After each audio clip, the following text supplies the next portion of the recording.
ਪੰਜਾਬ ਦੇ deputy CM Sukhjinder Randhawa ਅਤੇ ਹੋਰ ਕਾਂਗਰਸ ਵਿਧਾਇਕਾਂ ਨੂੰ ਰਿਹਾ ਕਰ ਦਿੱਤਾ ਗਿਆ ਹੈ। ਕਰੀਬ 3 ਘੰਟੇ ਪੁਲਿਸ ਹਿਰਾਸਤ ਦੇ ਵਿੱਚ ਰੱਖਿਆ ਗਿਆ। ਯੂਪੀ ਬਾਰਡਰ ਤੇ ਇਹਨਾਂ ਨੂੰ ਰੋਕ ਲਿਆ ਗਿਆ ਸੀ ਤੇ ਉਸ ਤੋਂ ਬਾਅਦ ਯੂਪੀ ਪੁਲਿਸ ਆਪਣੇ ਨਾਲ ਲੈ ਗਈ। ਸੁਖਜਿੰਦਰ ਰੰਧਾਵਾ ਉੱਥੇ ਹੀ ਧਰਨਾ ਲਾ ਕੇ ਬੈਠ ਗਏ ਸੀ ਔਰ ਯੂਪੀ ਪੁਲਿਸ ਉਹਨਾਂ ਨੂੰ ਆਪਣੇ ਨਾਲ ਲੈ ਗਈ। ਹਿਰਾਸਤ ਦੇ ਵਿੱਚ 3 ਘੰਟੇ ਰੱਖਿਆ ਗਿਆ। ਉਸ ਤੋਂ ਬਾਅਦ ਸੁਖਜਿੰਦਰ ਰੰਧਾਵਾ ਬਾਹਰ ਆਏ ਨੇ। ਉਹਨਾਂ ਨੇ ਬਿਆਨ ਦਿੱਤਾ ਕਿ ਅਸੀਂ ਇਜਾਜ਼ਤ ਲੈ ਕੇ पीड़ित परिवारां नूं मिलन जावांगे। पीड़ित परिवारां नूं मिलिया जाएगा पर इजाजत लैके दोबारा जाया जाएगा। विधायकों समेत उन्हां नूं हिरासत च लिया सी जिस वेले ओह लखीमपुर खीरी जा रही सी। पुलिस चौकी दे विच ही करीब 3 घंटे सुखजिंदर सिंह रंधावा उत्थे रुके रहे और जिहड़े उत्थे स्थानक लोग ने उन्हां वल्लों लंगर दा रोटी दा इंतजाम किया गया। पुलिस स्टेशन दीआं असीं तस्वीरां भी दिखा रहे हां जिथे गुरुद्वारा साहब तो लंगर भिजवाया गया। इत्थे जिहड़े आगू सुखजिंदर रंधावा या वरिंदर मीत पाड़ा कुलबीर जीरा ये सारे जिहड़े विधायक सी सुखजिंदर रंधावा दे नाल सी। होर भी कुलदीप सिंह वैद भी इन्हां दे नाल सी। इन्हां सब दे लई लंगर उत्थे स्थानक गुरुद्वारा साहब वल्लों लिआंदा गया और उस तो बाद 3 घंटियां बाद इन्हां नूं उत्थों रिहा कीता गया।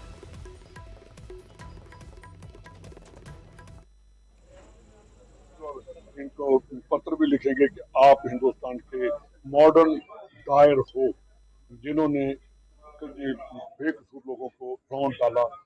चाहिए था अगर आज कहते हैं जी किसानों के एडमिनिस्ट्रेशन कह रही है कि किसानों के साथ समझौता हुआ, पहले मंत्री और उसके बेटे की गिरफ्तारी होनी चाहिए थी, उसके बाद कुछ समझौते की बात होनी चाहिए। ਤੇ ਲਖੀਮਪੁਰ ਘਟਨਾ ਤੋਂ ਬਾਅਦ ਪ੍ਰਸ਼ਾਸਨ ਅਤੇ ਕਿਸਾਨਾਂ ਵਿਚਾਲੇ ਸਹਿਮਤੀ ਬਣ ਗਈ। ਪ੍ਰਸ਼ਾਸਨ ਨੇ ਕਿਸਾਨਾਂ ਦੀਆਂ ਕਰੀਬ ਸਾਰੀਆਂ ਮੰਗਾਂ ਮੰਨਣ ਦਾ ਐਲਾਨ ਕਰ ਦਿੱਤਾ ਜਿਸ ਤੋਂ ਬਾਅਦ ਕਿਸਾਨਾਂ ਨੇ ਧਰਨਾ ਖਤਮ ਕਰ ਦਿੱਤਾ।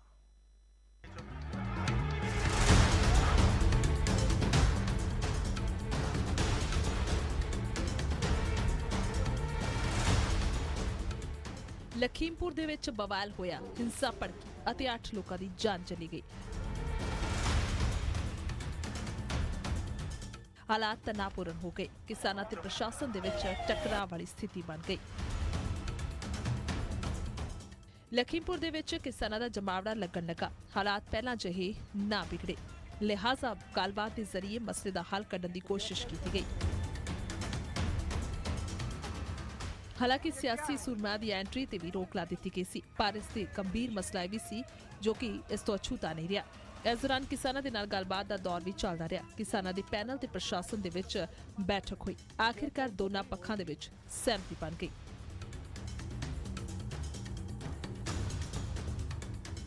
सारे अधिकारी यहाँ पाए थे तो एक पूरी सहमति बनी।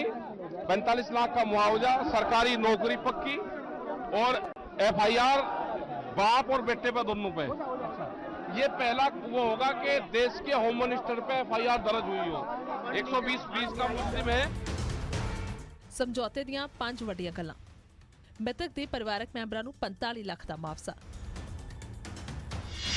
जख्मियां नूं 10 लाख रुपए दी आर्थिक मदद, योग्यता दे मुताबिक नौकरी दा भरोसा,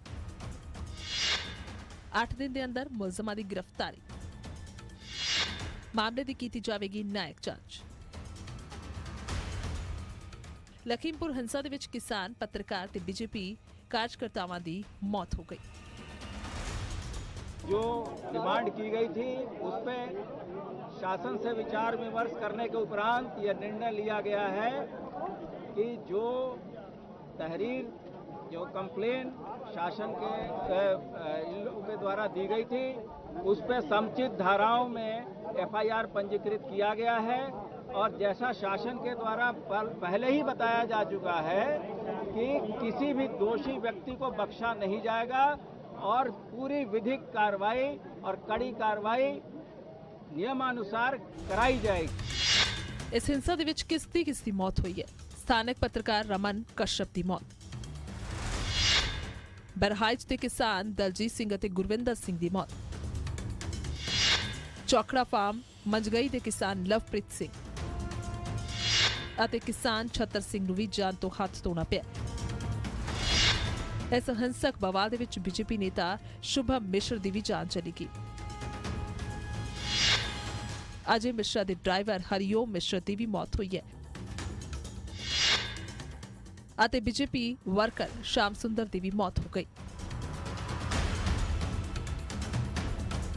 ਸਹਿਮਤੀ ਬਣ ਗਈ। ਮਾਮਲੇ 'ਚ ਕ੍ਰਾਸ FIR ਵੀ ਦਰਜ ਹੋ ਚੁੱਕੀ ਹੈ। ਅਜਿਹੇ ਵਿੱਚ ਸਵਾਲ ਇਹ ਹੈ ਕਿ ਸਹਿਮਤੀ ਤੋਂ ਬਾਅਦ ਸਿਆਸਤ ਦੇ ਵਿੱਚ ਆਇਆ ਉਬਾਲ ਕਦੋਂ ਸ਼ਾਂਤ ਹੋਏਗਾ। ਸਵਾਲ ਇਹ ਵੀ ਕਿ ਹਿੰਸਾ ਹੀ ਹਰ ਸਮੱਸਿਆ ਦਾ ਹੱਲ ਹੈ ਅਤੇ ਸਭ ਤੋਂ ਵੱਡਾ ਸਵਾਲ ਉਹਨਾਂ 8 ਪਰਿਵਾਰਾਂ ਦਾ ਕੀ ਜਿਨ੍ਹਾਂ ਨੇ ਆਪਣਾ ਪੁੱਤਰ ਖੋਇਆ। ਕਿਸੇ ਨੇ ਆਪਣਾ ਜੀਵਨ ਸਾਥੀ ਤਾਂ ਕਿਸੇ ਦੇ ਸਿਰ ਤੋਂ ਮਾਤਾ ਪਿਤਾ ਦਾ ਸਾਇਆ ਉੱਠ ਗਿਆ। ਕਿ ਮੁਆਵਜ਼ੇ ਦਾ ਮਰਮ ਇਹਨਾਂ ਜ਼ਖਮਾਂ ਨੂੰ ਭਰ ਪਾਏਗਾ? ਸ਼ਾਇਦ ਨਹੀਂ। ਡੈਸਕ ਤੋਂ ਬਿਊਰੋ ਰਿਪੋਰਟ, ਨਿਊਜ਼ 18 ਪੰਜਾਬ।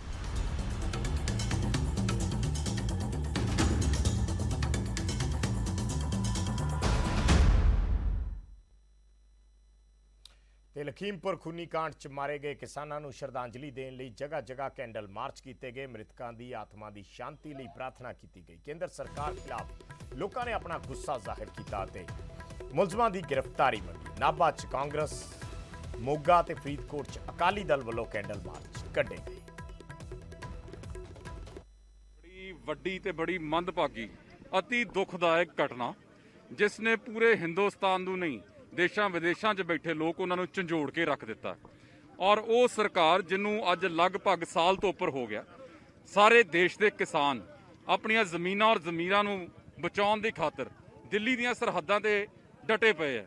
ਪਰ ਅੱਜ ਉਹਨਾਂ ਦੀਆਂ ਮੰਗਾਂ ਜਿਹੜੀਆਂ ਹੱਕੀ ਮੰਗਾਂ ਉਹਨਾਂ ਨੂੰ ਮੰਨਣ ਦੀ ਬਜਾਏ ਜਿਸ ਬੇਰਹਿਮੀ ਦੇ ਨਾਲ ਕਿਸਾਨ ਭਰਾਵਾਂ ਨੂੰ ਔਰ ਕਾਰ ਜਿਹੜੀ ਹੈ ਉਹ ਕਾਰ ਜਿਸ ਬੇਰਹਿਮੀ ਦੇ ਨਾਲ ਕਿਸਾਨ ਭਰਾਵਾਂ ਦੇ ਉੱਤੇ ਚੜਾ ਕੇ ਉਹਨਾਂ ਨੂੰ ਜਿਸ ਦਰਿੰਦਗੀ ਦੇ ਨਾਲ ਮੌਤ ਦੇ ਘਾਟ ਉਤਾਰਿਆ ਗਿਆ, ਜਿੰਨੀ ਇਹ ਘਟਨਾ ਦੁਖਨਾਇਕ ਹੈ ਉਸ ਤੋਂ ਵੱਧ ਇਹ ਘਟਨਾ ਨਿੰਦਣ ਦੇ ਯੋਗ ਹੈ।